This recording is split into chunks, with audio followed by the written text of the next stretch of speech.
Say you've written a scene, and then the next day you go back over that scene and you're editing the scene.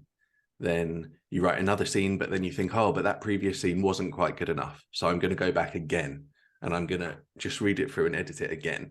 So you could find yourself really stuck in these editing loops of, oh, I've written one scene and I've gone back over it 4 or 5 times and I'm not actually moving on. I'm not getting any other words down. And yeah, you do have to be careful of that if you edit as you go.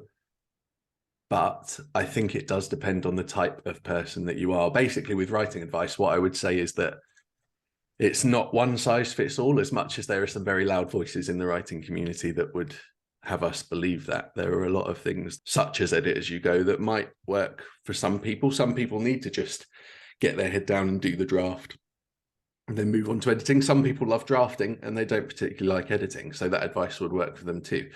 But you've just got to find your own process and what works for you. And I don't think we should take any advice as a complete absolute. Yeah, I was listening to some episodes of Storytellers Face Off podcast, which is excellent. Thank you. And I think that I recalled you saying something that very much resonated with me, which is that I'm a story framer, which I use instead of outlining. Anybody who's listened to the podcast has heard me talk about this tons and tons.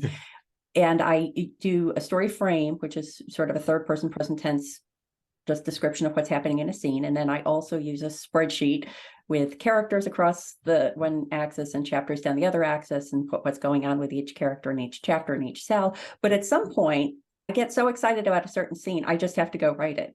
And I think that if I held myself back from doing that, I would regret it, because it is a little like special treat. Yeah.